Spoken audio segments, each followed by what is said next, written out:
अस्सलाम वालेकुम दोस्तों, एक और वीडियो में I welcome all of you. दिखाऊंगा आपको इस वीडियो में पेपर AMU MSc OR का 2023 का दोस्तों ये पेपर है। काफ़ी हेल्प आपकी हो जाएगी। जिसको चाहिए PDF नंबर दिया है मेरा स्क्रीन पे, आपको मुझे कांटेक्ट कर सकते हैं इस नंबर पर, फ़ोन या व्हाट्सएप पे। पेपर दोस्तों देख लें तो आपको काफ़ी हेल्प मिल जाएगी इस पेपर को देख के किस तरह के सवाल दोस्तों पेपर में आते हैं। सवाल नंबर 1 दोस्तों आपके लिए आ चुका है। Which of the following method to obtain an initial basic feasible solution considers not only the least cost but also the cost just exceeding it?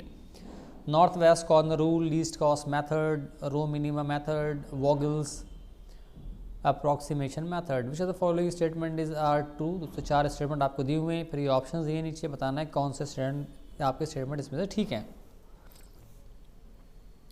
सवाल नंबर 3 दोस्तों आपको आया था, the feasible region in a linear programming problem must be concave, convex, either concave or convex depending upon the constant, neither concave nor convex. Which of the following is not associated with the linear programming problem? Divisibility, proportionality, uncertainty, additivity. ये होगा thing. Which of the following statement is incorrect? The feasible region is also termed as solution space. An optimum solution to an LLP is a feasible region which optimizes the objective function.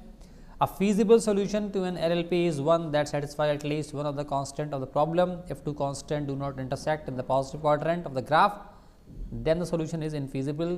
सवाल number 6 दोस्तों आपको आया था, the general linear programming problem is in standard form if 4 option आपको दिख रहे हैं, पढ़ लीजिए आपने आप। तो सवाल number 7, for minimization linear programming problem the simplex method is terminated when all the net evaluations are equal to 0, more than or equal to 0, less than or equal to 0, either greater or lesser. For maximization of LLP, the objective function coefficient for an artificial variable is -m, m plus 1 minus 1. For a 3 origin and 5 destination transportation problem, the solution would be feasible if the number of allocations are 5, 7, 3, 8. If there are n workers and n job, there will be कितने होंगे, n square solutions होंगे, n minus 1 factorial solution होंगे, n factorial solution या n factorial की power n solution होंगे। Which of the following set is not a field. सवाल number 12 है, which of the following is set is subspace of R square. The rank of the matrix is, बताना है आपको, 4, 2, 1, 3। The system of linear equations, बताना inconsistent है, consistent with unique solution है, consistent with an infinite solution है, none of these हैं।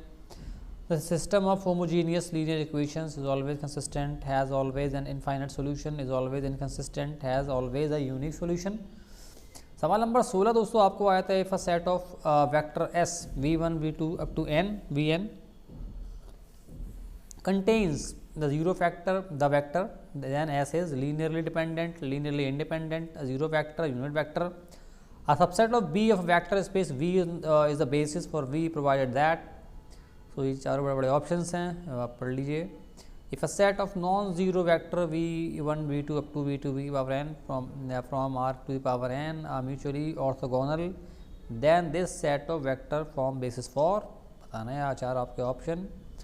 Square matrix A is a skew symmetric matrix if AT equal minus A inverse equal minus A, AT बराबर A inverse और AT A की power T बराबर A। सवाल number 20 दोस्तों आपको आया था, every basis for R to the power n has at least n vectors, exactly n vectors, at most n vectors, n plus 1 vector. दोस्तों मैंने बताया आपको 20 क्वेश्चन पूरे पेपर चाहिए आपको, नंबर मेरा दिया हुआ है, आप मुझे इस पर कॉन्टैक्ट कर सकते हैं। मिलूंगा आपसे अगली वीडियो में। हाफिज़।